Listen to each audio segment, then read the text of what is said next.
Bueno, lo que vamos a ver hoy, acá, en este mismo hora, en este mismo instante, es va con JS. ¿Alguien llegó a escuchar sobre esta librería de JavaScript? ¿No? Ok. ¿Cuántos de ustedes actualmente se dedican a codear en JavaScript o llegaron a tocar algo? Ok. Bien, porque de eso se trata la charla. De justamente eso, porque lo que vamos a dar hoy es cómo se pueden llegar a comenzar a armar aplicaciones web, a veces simples, a veces complejas, o lo que se conoce como widgets, que son mini aplicaciones dentro de una gran aplicación web, ¿no? También vamos a ver qué alternativa podemos tener, a qué viene con todo esto Backbone, de qué es esto que se puede implementar MVC o otras cosas más que voy a mostrar. Vamos a dar un poquito de código y con qué podemos combinar Backbone, si es que se puede combinar para tener otras facilidades de otros puntos de tu aplicación o si no la podés combinar, ¿no? O extender la misma aplicación. Como les estuve preguntando, a la mayoría de los que se dedican a desarrollo web, tarde o temprano se van a tener que encontrar con arreglar algo en JavaScript, implementar algo chico, algo grande, ayudarle a alguien. De una u otra manera, uno va a terminar usando o por lo menos leyendo a ver qué es eso de JavaScript. También uno se puede terminar dedicando enteramente a ser un desarrollador UI o un desarrollador especializado en JavaScript, ¿no? Y al principio, la primera vez que nosotros empezábamos a desarrollar en JavaScript, hacíamos cosas así, ¿no? Pensábamos que era un lenguaje, algo de juguete o algo como que un lenguaje muy simple y que solo necesitaba un par de líneas y ya solucionábamos todo.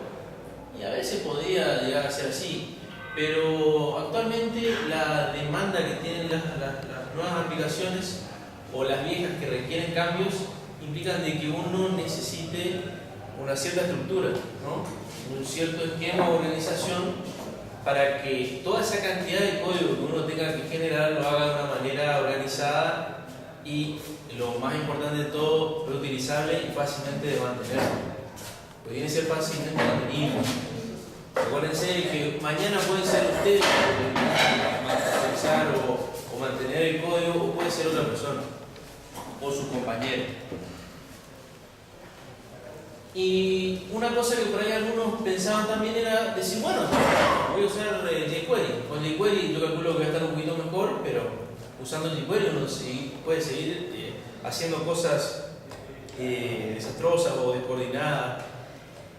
Que acá este es un caso de lo que yo quiero resaltar, que es como si fuese un extracto de toda la aplicación. Como que toda la aplicación es así, no tiene una estructura definida, ¿sí? Es lo que comúnmente se conoce como código paquete. Que el dueño sabe dónde está la parte que él hizo, que hacía esa animación, que desplegaba cierto menú o que traía esos datos del servidor. Pero el tema es que después se vuelve totalmente inmantenible, o sea, cuesta encontrar las cosas, cuesta darle mantenimiento, por más que sepas dónde están. Hay veces que está bastante desestructurado esto y eso hace que sea difícil de mantener. Y lo peor de todo, si necesitas ayuda y traes a alguien nuevo, la abstracción que tiene tu código hace que sea difícil que la otra persona entienda. Hasta que no se pegue un par de porrazos con una aplicación, o en realidad con el código, no vas a poder ver que él empiece a ayudarte con el código. Y terminas así. O es muy probable que termines así.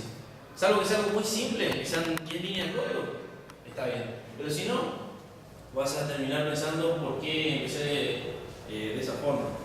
Y el tema es que al principio sí, vamos a comenzar así, pero lo ideal sería que uno vaya mejorando con el tiempo. Nadie nace sabiendo.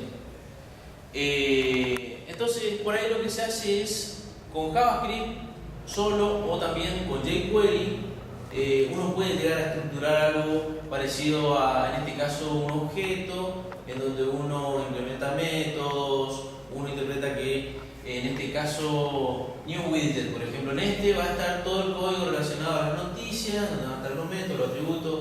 Puedo tener, como ahí arriba, una setting donde yo voy a tener ciertas configuraciones, cosas que después el cliente me pide. No, mira, el slider ese que tiene el new feed, ese widget, yo quiero que tire 10 noticias paginadas 9.5. Bueno, vas y la setting la cambias. ¿Sí? O es más, con solo tener eso ahí y después lo puedes llegar a utilizarlo para que sea configurable, ¿no? Y aparte, si viene alguien nuevo y ve que está este new widget y sabe que hay acá que tiene que cambiar algo relacionado a esta parte de la aplicación o a este widget, no tiene que andar buscando por todos lados. Entonces, a eso viene Backbone. Backbone lo que provee es una estructura para desarrollar aplicaciones del lado del cliente. Te provee de una serie de herramientas o componentes, ¿no?, que te va a ayudar a que vos definas la estructura que necesitas y lo hagas con una abstracción que a vos te sirva. Y además viene con un montón de herramientas que realmente son bastante copadas y no son difíciles de aprender. Y otra ventaja más que la iremos mencionando: el creador de Backbone es Jay McKenna. Capaz algunos lo habrán escuchado así de oído porque también es el creador de CoffeeScript. Justamente Backbone también es compatible con CoffeeScript, ¿no? La voz da la casualidad. En este framework en especial es bastante simple porque tiene 4 componentes principales. No es que tiene 7 o 10, que cada uno tiene su propósito. Con 4 componentes ya uno puede armar una buena estructura de una aplicación. Donde tenés el modelo, la colección, el router y la view. Y uno dice, pará, si más, yo ya ahí en la presentación vi que decís MVC. ¿Dónde está el controlador? ¿No? Es lo primero que uno se le puede. O si no, la M es modelo, eso ya vamos a ir viendo. Porque al estar distribuido esto estratégicamente en estos 4 componentes, dependiendo de la combinación que vos tomes, vos podés hacer un MVC, un MVP, un MVVM, lo que vos necesites. Tiene una muy buena abstracción, es fácil de entender. Uno sabe que cuando está dentro en un determinado componente sabe lo que está haciendo. Tiene buenos métodos y configuraciones cada uno de sus componentes que hacen que realmente sea fácil de codear sobre este framework. Tiene una sola dependencia fuerte, es decir, necesita otra librería sí o sí, que es la del mismo creador y las dos van siendo desarrolladas a la par. Solamente que las separó porque es un buen toolbelt de JavaScript que es underscore, que te permite, ahora vamos a ver algunos métodos, pero te permite tener mejores formas de recorrer un array, de tratar un objeto. Tiene un sistema de template chiquitito de JavaScript, un sistema de template chiquitito que también lo puedes usar, y tiene muchas otras funciones más. Tiene algo así como validadores, tiene para manipular las colecciones, que también acá justamente usa eso. O sea, ¿lo tiene dentro del core de Backbone o yo tengo que invocar el underscore primero? Tenés que invocar el underscore y después tenés que invocar Backbone. Lo que pasa es que lo separó justamente para que la comunidad lo pueda usar sin Backbone, ¿no? Que a veces pasa eso. Para comunicarse con un servidor, para comunicarse con aquello donde va a obtener los valores que van a ser considerados dentro del dominio del modelo, utiliza una interfaz RESTful, ¿sí?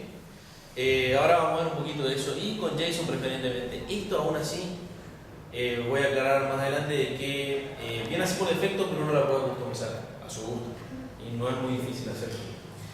Otra cosa que está muy copada es que tiene bastantes mejoras, ya sea tiene una especie de plugins que te permiten mejorar un aspecto que por ahí, con lo que viene por defecto con Backbone, queda un poquito corto, y ya hubo varias personas que estuvieron haciendo estos plugins.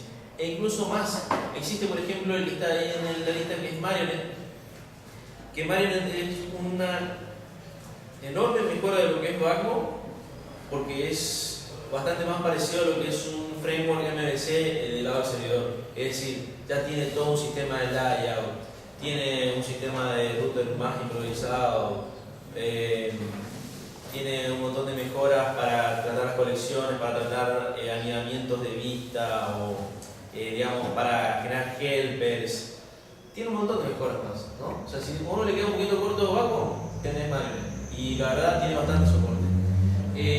También tenés bastante documentación, es uno de los más populares, framework MVC o framework de JavaScript.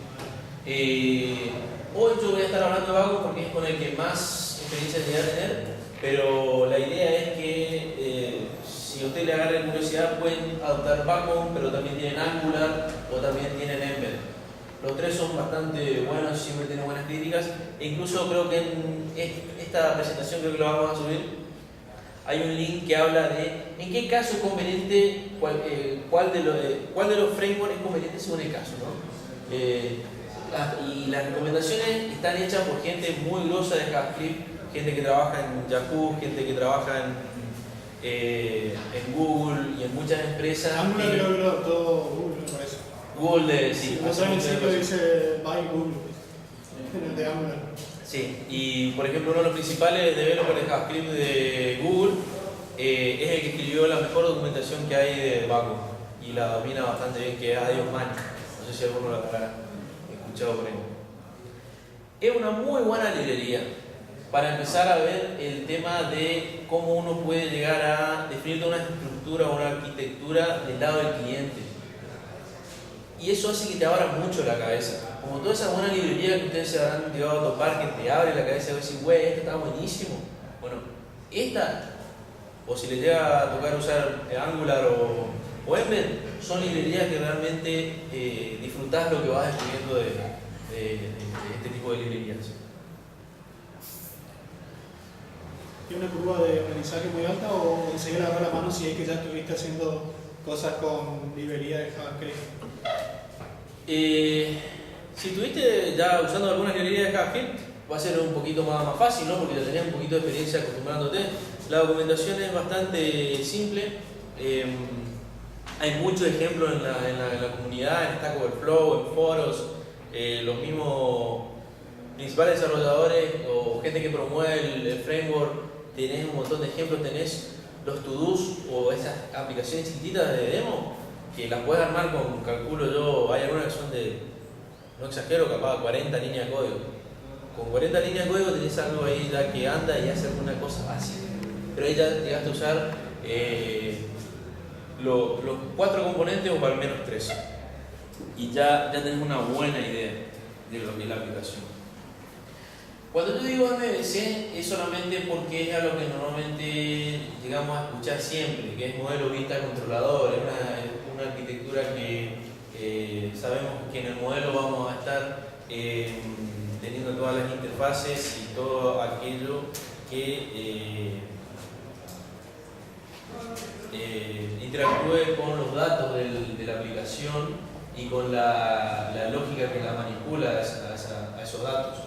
El que ve vista está relacionado en ese caso a todo aquello que está relacionado a la responsabilidad de poder renderizar la información de la aplicación, ¿sí? Las templates, helper que ayudan a automatizar ciertas partes de la aplicación y muchos componentes más. Y el controlador es la parte de la aplicación que lo que se encarga es de derivar responsabilidades o delegar responsabilidades según lo que uno necesite, ya sea que venga algo que notifique desde el modelo o alguna interacción del usuario a partir de la vista. Eso también me olvidé de decir, que la vista es la que se encarga también de las responsabilidades de todo aquello que el usuario interactúa con la aplicación, ¿no?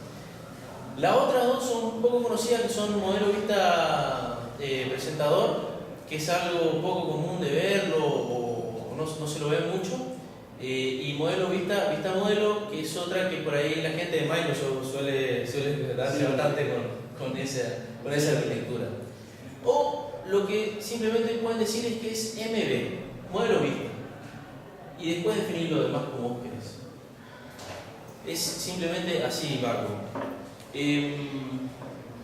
Hay varios posts de gente que también trabaja sobre Backbone que tiene bien definido cada una de estas arquitecturas y algunos ejemplos de cómo llevarlas a cabo. Antes de empezar, ¿alguno sabe qué es REST? ¿Alguno necesita alguna explicación breve así? Porque si no es como que no va a entender bien de cómo hace para comunicarse a la aplicación con el servidor, ¿no? O con aquella parte o entidad que tenga los datos. ¿Puedo explicar más? REST es un web service que no es un protocolo, sino más bien una arquitectura que está orientada a web services, ¿no? En donde llama a todo aquello que uno pueda obtener a través de ese web service como un recurso, y la URL es lo que identifica cada recurso que tiene ese web service, ¿sí? Otra característica muy notable que tiene es que esas URLs me tienen que decir en forma implícita qué es lo que voy a obtener, a qué voy con esto.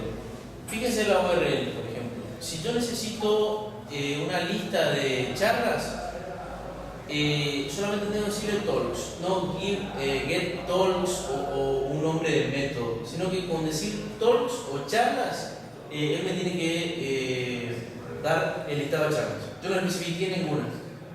Y lo hice a través de los métodos HTTP, en este caso get. Entonces, es bastante implícito en ese caso. ¿Se entiende más o menos? Lo mismo con post.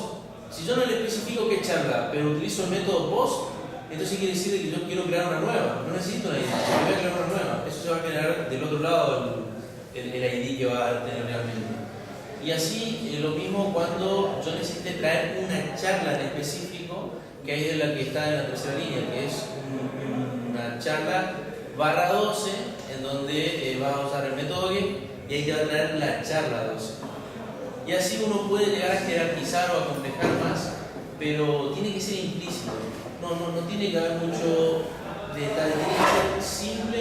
Y otra cosa que también tiene que haber es que al estar basado en HTTP, no tiene que ser, tiene que ser stateless, o tiene que ser de una forma en la que al servidor uno no lo obligue a recordar el estado en el que quedó el cliente, ¿sí?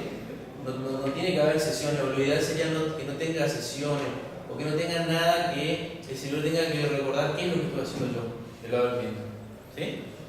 Eso es un pantallazo de REST. ¿Por qué expliqué esto?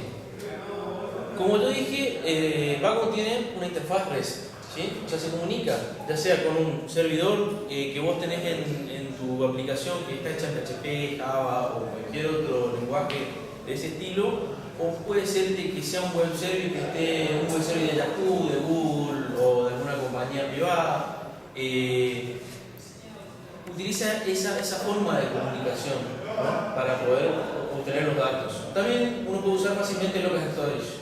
Local Storage es una API que tiene HTML5 para poder guardar datos en el cliente, ¿sí? Es algo parecido o mucho mejor que cookies. Es mucho mejor, porque permite guardar mayor cantidad de datos y tiene mayores cosas que las limitaciones que tenía las cookies. Entonces, acá tenemos una colección. Una colección es donde ya entra en juego lo de REST, y una colección es un conjunto de modelos. Es decir, la colección va a tener la estructura y los métodos que son relacionados a las colecciones de, en este caso, todas las charlas que va a haber, ¿no? En la aplicación. Y acá es donde vos podés una colección. No, está bien. Y es esta la parte, el truco de tener que explicar Vacuum, que necesitas sí ver por qué. La colección hace eso. La colección tiene un montón de modificaciones, un montón de interfaces y cosas que están relacionadas a la colección de modelos. ¿Por qué?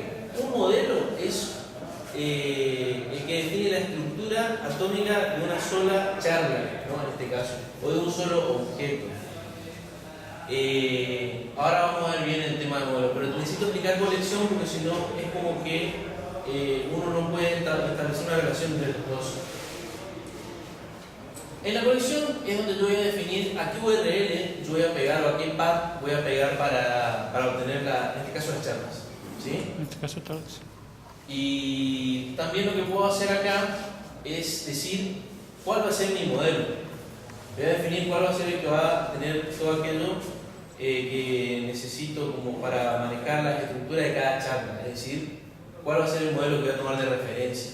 Es por eso que al principio lo que yo hago es definir un modelo y después al siguiente objeto que ustedes ven ahí, que es el Bacon Collection Extend, lo que hago es defino la colección y le indico en la primera línea qué modelo yo voy a tomar. ¿Sí? Y bueno, las colecciones tienen bastantes métodos copados para, por ejemplo, agregar nuevos ítems a la colección, para sacar ítems, para filtrar ese listado.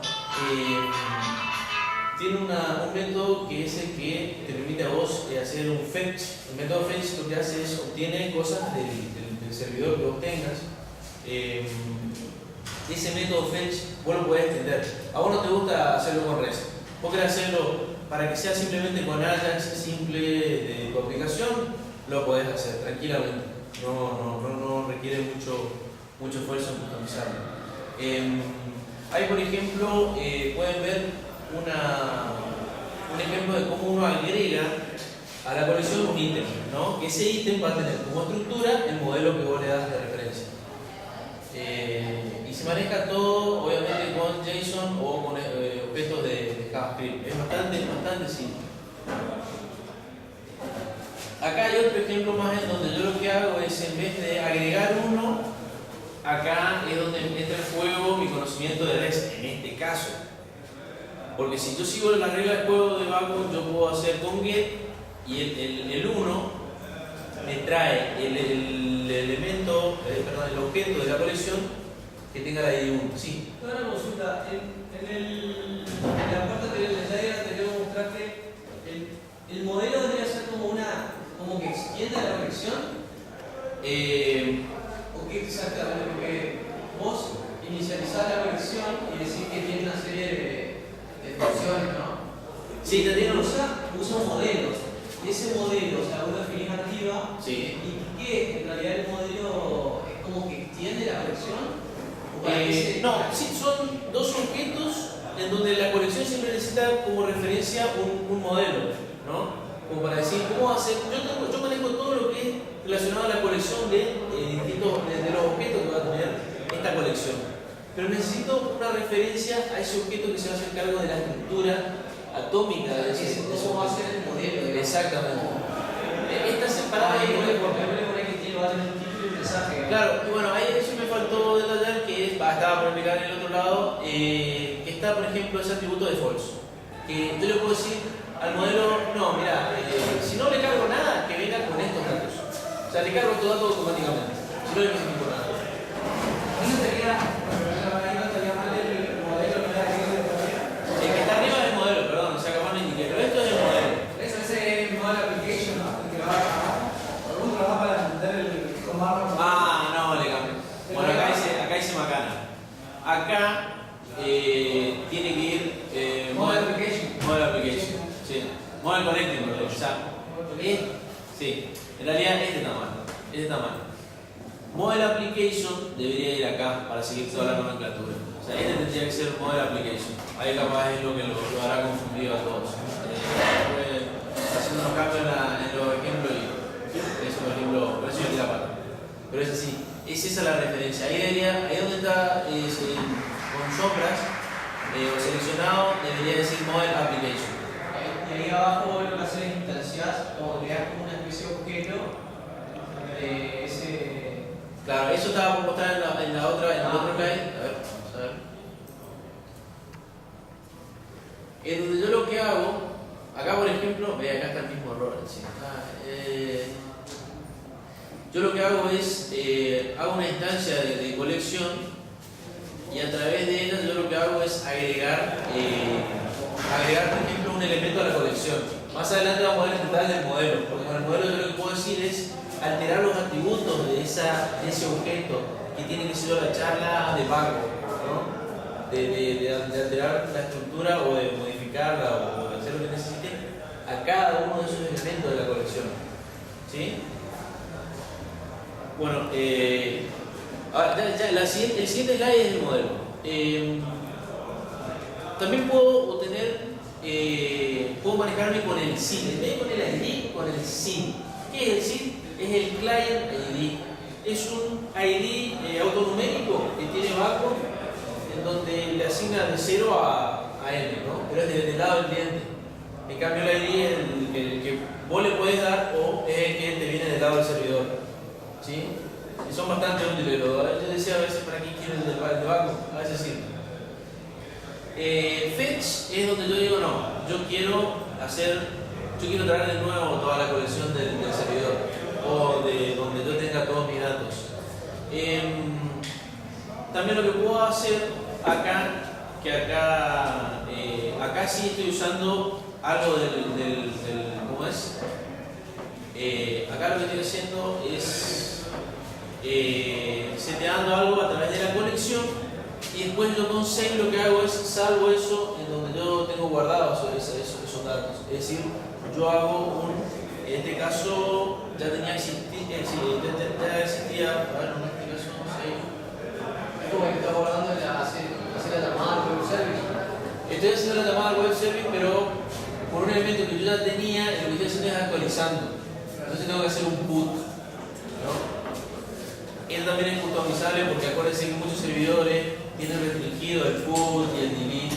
Entonces yo les puedo decir, no, manejate todo como post, lo puedo hacer así. Pero acá es un ejemplo ideal, ¿no? Pero por default, bajo JSON, retro, todo. Sí, por default.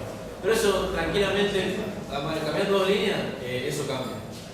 Y bueno, después haces un save. O le puedes directamente decir, no sabes qué, andá y creame esto, de una. O sea, yo te paso, acá por ejemplo paso un objeto, con y le digo, mira, creamos una nueva línea, una nueva fila en la base de datos, por ejemplo. Y ya le paso todos los atributos y ahí sí manda un post, ¿no?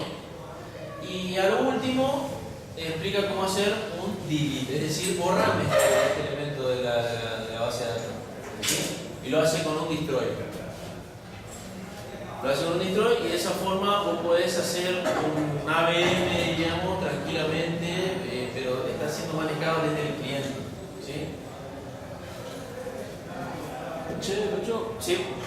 y hay algo que siempre me pregunté con respecto a este tipo de frameworks, y es el tema de la seguridad. ¿Cómo manejar la seguridad para que ¿En qué parte? en tu handshake con el web service? En ese caso, bueno, Porque si está todo expuesto, no. ¿Pero y por qué? O sea, ¿por la base de datos? O sea, por las consultas. Ponele, yo voy a un sitio web que está utilizando Backbone y es toda una interfaz para crear, editar y todo lo demás. En ese caso, tenés validadores, tenés filtros, para, por ejemplo... Igualmente Vagon con No. tipo Vagon para cuando estás laburando en Vagon y estás codeando partes que con Vagon se supone que vos ya estás logueado en la página. Y generalmente todo lo que es autenticación, logueo, seguridad, qué sé yo, eso se maneja. Eso ya antes. Eso ya es antes. Una capa antes. Cuando vos estás haciendo una aplicación que es Ajax, la aplicación Ajax instancia cuando vos estás logueado, o se supone la mejor práctica. Así que todas esas llamadas que vos haces ya están verificadas ya por un servicio previo, que es el que te lo está vea la bien, página. pero Incluso en el servicio, por ejemplo, yo como mucho, por eso estoy mirando así, mucho know-how, ya el servicio por sí solo, la autenticación de la cookie, se manda, eso no lo sacamos, siempre está autenticado, como dice él. claro.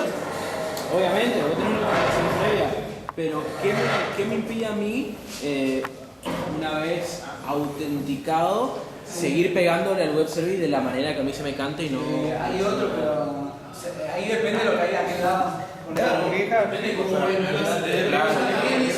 vez está autenticado, como yo lo puedo de mi máquina dispararle cosas que están Igualmente se supone que vos, como usuario X, tenés permiso de hacer ciertas cosas y permiso de hacer, no hacer otras cosas. Y eso ya es una cuestión muy específica de escenario. O sea, claro, si vos estás creando algo es porque tenés el permiso, ya, o sea, el servidor ya te otorgó ese permiso, ¿sí? Y lo maneja a través de sesiones y cookies, pero ya estás ahí adentro. Ahí adentro igual, depende, o sea, vos podés hacer mecanismos, pero son mecanismos que dependerían del lado del servidor. Ahí es donde te terminaría de defender. Y también hay seguridad del lado de, qué sé yo, cross-site scripting, Pero eso ya depende del sistema de template que uses, que ya estamos llegando a eso. Por acá estamos viendo el tema del modelo. Acá lo que tratamos es cada elemento de la colección. Yo necesito, por ejemplo, al momento de instanciar un modelo, es decir, un ítem de la colección, si necesito que haga algo, ¿sí? O también lo que puedo hacer es atacharle eventos. A todos los componentes que tiene Vacuum yo le puedo atachar eventos. En este caso, por ejemplo, le atacho un evento a un elemento que, si ese elemento llega a cambiar en algo, que dispare o sea, que haga un trigger para que haga lo que yo necesite, ¿sí? Hasta ese tipo de cosas tiene. También tiene, por ejemplo, un atributo llamado validate, en donde ahí tenés una oportunidad de validar todo aquello que venga y vaya a ser modificado en ese modelo. Tiene varias de esas herramientas prácticas. Y acá es como se instancia un modelo, ¿no? Acá se instancia un modelo y si yo, por ejemplo, hago un get de ese modelo, lo que me trae es el título, el atributo título que tiene en este caso este modelo. Depende. Así como tiene get, obviamente tiene set y tiene un montón de otros métodos con los cuales vos le podés pegar al objeto para una determinada cosa. Ahí abajo está el set, ¿no? Que está acá. Y después está la vista. En la vista es bastante simple, porque la vista te la permite te invita a que vos la hagas de la manera que vos quieras. Esta es la manera más básica que pueden llegar a encontrar como ejemplo. Acá lo que haces, por ejemplo, es tener en cuenta siempre este el, ¿no? Este el que van a ver como atributo. Todos los ejemplos de Vacuum va a estar este el o algo parecido. ¿Por qué?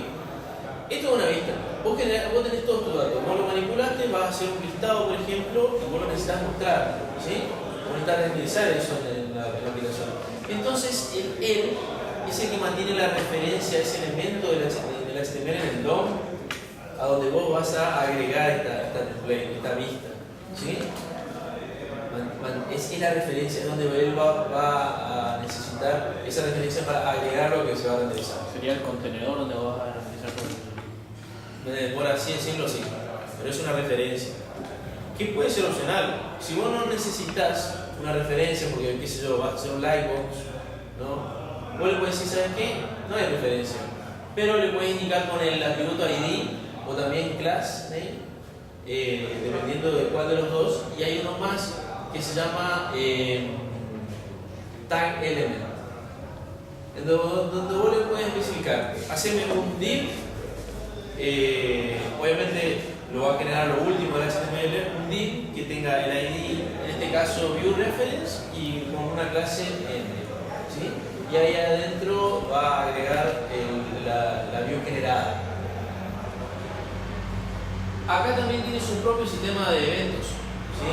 Yo puedo tener, así como con jQuery puedo manejar eventos, con Vacuum también te provee, si en el caso de que vos no tengas, vos lo manejes con JavaScript puro, él te provee de métodos para atachar eventos al DOM, a la template que vos generes, a la vista que vos generes con Vacuum, ¿sí? Y también tenés el método render. El método render es una función bastante simple en la cual vos vas a, después de haber procesado los datos y lo necesites renderizar, es acá donde vas a hacer ese trabajo. Se centraliza acá. Y acá depende mucho de qué sistema de template uses de JavaScript, ¿sí? Si querés. Si no, lo que podés hacer es agregar a martillazos el HTML. Pero lo ideal sería usar un sistema de template. ¿Alguno de ustedes llegó a ver un sistema de template? Twig, Sí, Mustache. Eso, bueno, de JavaScript sería Mustache. O de cualquier sistema de template que hayan visto en cualquier otro lenguaje. ¿Vieron cómo presenta varias ventajas? Bueno, acá pasa lo mismo. En JavaScript tenés varios sistemas de template que te permiten tener ventajas de reutilizar fragmentos de HTML o una cosa muy útil que hay con respecto a la seguridad es, por ejemplo, el evitar el ataque de XSS o cross-site scripting, porque toda variable que vos emitas en la template te las escapa automáticamente. En el caso que vamos a ver acá es underscore. Underscore tiene un sistema de template chiquitito. Es básico, si no va a hacer grandes cosas, te puede servir. Ese, por ejemplo, tiene una setting a la que ahora tenemos en true para que te escape todo aquello que vos vas a emitir en la template, ¿no? Hay otros que ya vienen por defecto, ya te escapa todo y tenés que hacer lo contrario. Decirle que no te escapa. Y la función de template de underscore, o sea, la variable que uno va a manejar de underscore de esta librería que es un curvel, es esta línea de abajo. O sea, underscore en español significa guión bajo, diríamos. ¿Sí? Y le vas a decir que utilice el método template para generar la vista que vos quieras renderizar. En este ejemplo, por ejemplo, no está bien detallado. En la siguiente slide vamos a ver eso en detalle. Otra cosa que también no estuve mostrando en otros componentes es que yo puedo crear métodos míos, propios. Yo puedo crear, en este caso, algo así como una especie de helper o algo que automatice cierta parte de la renderización de la vista, pero es mi propio método, ¿sí? No hace falta de que solamente estén los métodos de background. ¿Y cómo se hace para que esta vista me renderice lo que yo voy a representar? Se instancia, así como se instancian los otros componentes, solamente que a la referencia del objeto le voy a mandar con el método render, ¿sí? Que es el mismo que está definido acá. Y acá está otro ejemplo en donde es casi lo mismo, solamente de que en este caso yo lo que hice fue definir todo como JSON, lo que tiene el modelo, y lo guardo en una variable. Ahí tengo todas mis variables de la vista, ¿sí? Después contemple lo que hago es decir, yo tengo la referencia a donde está el template ese que yo definí, y le digo que al HTML de esa template le voy a pasar estas variables, ¿sí? Entonces así después voy a ir reemplazando las variables dependiendo de dónde tengan que renderizarse. Y acá en el HTML sería de la siguiente manera.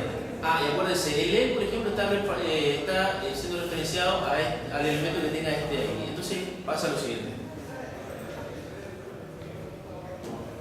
Acá fíjense que el ID es template reference, ¿sí? Que es el mismo que está acá. Entonces digo, al HTML de esta template le paso estas variables. Y en esta variable supongamos que están las que están acá adentro. El sistema de underscore es bastante simplón, digamos. Pero fíjense, donde están estos tags especiales de los signos más y menos con porcentaje, que es medio parecido a como está SP. Es bastante parecido. Ahora voy a mencionar algo sobre eso. Si están de esta manera los tags, quiere decir que lo que va a hacer es ejecutar lógica de Haskell. Eso está buenísimo, porque puedo poner algo de lógica simple en las templates, ¿sí? En vez de estar repitiendo, por ejemplo, varias filas, yo puedo poner un for y repetir, ¿sí?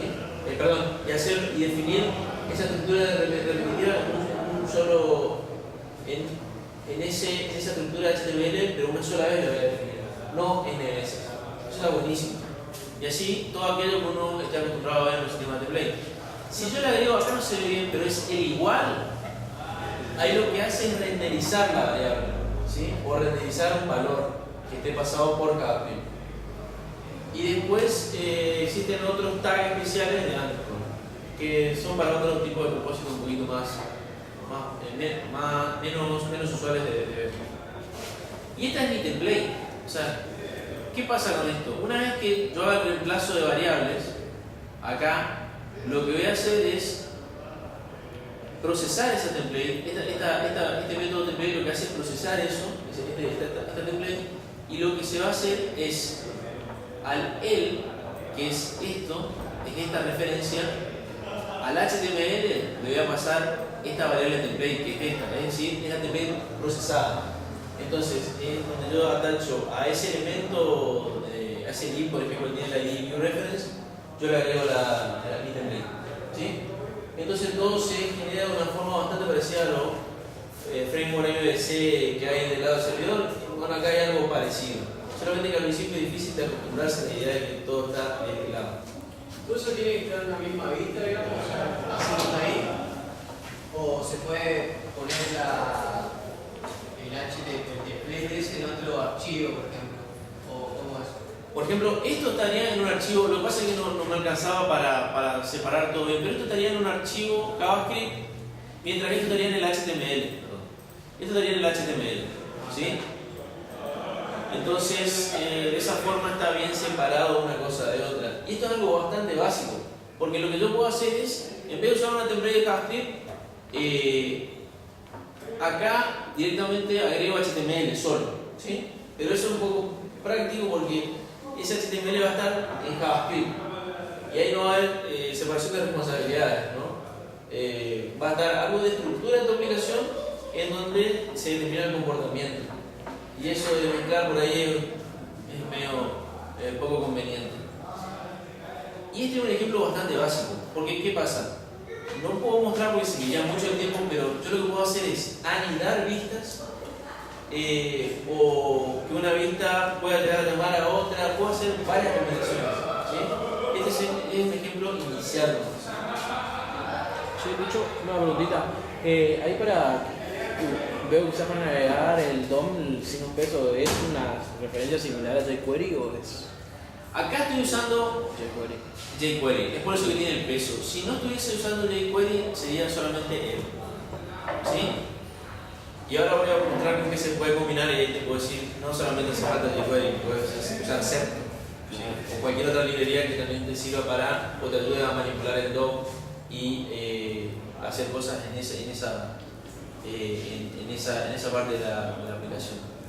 A ver, ahora, bueno, Underscore, ¿qué tiene? Tiene, como hace un rato había dicho, para manipular colecciones, para manipular arrays, objetos, tiene cosas misceláneas para generar una template, tiene para hacer mixing, tiene para escapar, ese es el método explícito para escapar una variable, y tiene muchas más utilidades. Un montón más que no las puedo gritar porque serían bastante. Está muy bueno porque, por ejemplo, el each que tiene Underscore es un poco más eficiente o bastante más eficiente que el each que tiene jQuery. Vieron que muchas veces se larga esta discusión en los foros de que es conveniente no usar el each. Bueno, este no tiene tantos contras que por ahí suele tener el de jQuery. Y bueno, tiene bastantes métodos. Y acá está el router. El router es como en los frameworks del servidor, el router lo que se hace es encargar de observar qué URL es la que está en el cliente, en el browser, y ahí ver si hay alguna ruta establecida, algún patrón establecido como para que la aplicación haga algo. ¿Ese vendría a ser como el modelo, digamos? No, esto vendría a formar parte del controlador. Y acá digo el browser y no dije lo que venga de la petición, ¿sí? O sea, el primero acá que va a tomar o va a observar que hay en la URL no es lo que vaya por la petición. Esto se observa antes, esto se observa en el cliente, ¿sí? En el cliente y lo va a hacer de dos formas. Una vez que yo le pegue, por ejemplo, con productos, en este caso, o sea, la URL sea productos, el browser lo que va a hacer es usar, dependiendo de cómo esté seteado el router, o va a haber una aplicación que constantemente esté observando la URL que tenga el browser, o usar la API HTML5. Pero lo que va a hacer es ejercer el control en el browser, del lado del cliente. Y si algún patrón de lo que está definido acá en roots, ¿sí? Llega a machear con esa URL que yo le pegué, entonces esto se va a ejecutar del lado del cliente nomás y no va a mandar esa petición por URL al servidor, ¿sí? Entonces yo ejerzo toda la lógica del controlador desde el lado del cliente, ¿sí? Y esto es muy útil, ahora le voy a decir por qué. ¿Puedo preguntar algo? No. Ah, bueno. Entonces, si yo le pego con productos, va a machear acá y de esa forma, acá yo le dejé seteado de que tiene que ejecutar esta función. Y de ahí, por ejemplo, lo que puedo hacer es renderizar la vista que recién le mostré, que esa vista lo que va a hacer es va a llamar al controlador y perdón, a la colección y va a traer los datos. De esa forma en la que uno va organizando la aplicación dependiendo de cómo uno la organiza. Si tengo que hacer algo con mi botón, enlace o algo, o está también mirando para saber qué cambió. Por ejemplo, ¿viste? Para que no dispare el servidor, sino que vaya y haga esto. Ahí cuando digo producto. En este caso, si usas el router, es Sí, porque- si lo uso el router, ¿puedo usar algo especial con backup o solo que se da cuenta que estoy. No, solo, o sea, Por hacer una petición? lo único que tenés que setear es esto. Lo único que tenés que setear es instanciar el router y hacer un history start. Y él solo se va a encargar de verificar qué hay en la URL. En otro se llama navegación, en otro framework, pero sí. Sería Sí, eso. no, Y tiene dos. Pero a veces es observar tipo ciertas cosas, no todas. Pero si vos le das refresh al Claro. sí. Lo que tiene, igual, si le das refresh, pero vos le decís, qué sé yo, por defecto que vaya, o sea, si vos podés manejar la lógica como se te ocurra, es decir, o directamente llamás a este método, o podés usar este otro método que tienen los routers, que es el redirect. En donde vos decís, en vez de hacer un redirect en el servidor, vos lo podés hacer en el cliente. ¿Y eso qué significa? Que te actualiza el estado en el browser, te cambia la URL que está en el browser y lo mantiene en el historial del browser. Es decir, que si vos haces un backward, va a volver al estado anterior. Eso es muy útil. Y tiene una opción más, que es usar la API de PushPay de HTML5. ¿Sí? Y hay una leve diferencia con eso que está muy bueno. Fíjense acá la aplicación mía, que tiene ese hash. ¿Sí?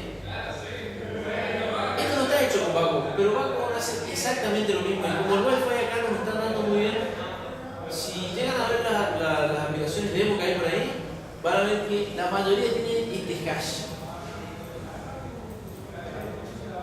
Ese hash es el que Baco, si uno la setea de esta forma, o sea, si uno lo inicializa al router de esta forma, va a emplear este hash, porque los hash por defecto lo que hacen es permitirle al browser que es el que determine qué tiene que hacer. Si fijarse algo en el DOM del documento, o tiene que hacer algo del lado del browser, o si tiene que hacer del lado del servidor. Es algo que ya viene bastante bien. Si ustedes ven una ID en un documento y ustedes a esa URL donde llegaron a ver esa ID le ponen esa ID, van a ver que mueven el scroll hacia ese ID. En la mayoría de los casos sucede eso. ¿No tiene soporte para la URL de HTML5? O sea, si el hash. Por eso, a eso voy. Si vos la inicializás de esta forma con pushTakeTrue, en vez de usar el viejo método de estar revisando ese hash, lo que hace es usar la API de HTML5. Y ahí interactúa totalmente transparente, o sea, vos no tenés que cambiar nada de esto, salvo de que hayas hecho algo bastante raro, y ahí pasa a ser así. O sea, elimina el hash. Pasa a ser así toda tu URL de la aplicación de Baco. ¿Sí? Pero tiene una contra. ¿Qué pasa si tu aplicación se ve en un Internet Explorer 8? Eso está bueno. Si yo tengo un navegador que soporta y le paso un link a una persona que no soporta HTML. Tiene un mecanismo que lo que hace es le agrega el hash. O sea, porque lo que primero hace es detecta si tiene la API de HTML5 y si no la tiene, le agrega el hash. Realmente te sirve en un solo sentido. Si vos tenés una aplicación que soporta con hash o sin hash, si lo cargas en Internet Explorer, Sí, no es que va con a hash te va a detectar dar, te lo va a detectar, pero si lo cargas sin hash, si vos desde el servidor, porque en Internet Explorer siempre va a hacer la petición, no tiene pushback. Entonces, si vos tu servidor no tenés la lógica de que te redirija con hash en Internet Explorer, va a fallar la soporte. ¿Por qué tiene este router que se ve que ya está ocupado a hacer esto? Todas las aplicaciones que nosotros tenemos tienen bastante contenido que se actualiza dinámicamente, que usa Ajax, ¿sí? hay lightbox, hay paneles que se refrescan de una determinada forma cuando uno cliqueó algo. Esto le sirve bastante a un developer porque si uno necesita hacer que esa página que cambia dinámicamente el contenido o el lightbox tiene que estar en una determinada URL, dependiendo de qué hubo de interacción, ya cierro. Y uno necesita SEO para eso, es decir, que sea indexado por un buscador. Esto es muy útil. Es lo único que lo salva de no decirle al cliente, no, esto no puede ser SEO. Y cada vez están viendo páginas bastante dinámicas y a la vez piden SEO. Bueno, esta es la forma de hacerlo de una forma apropiada. Porque si no, ¿qué pasa? Si esto es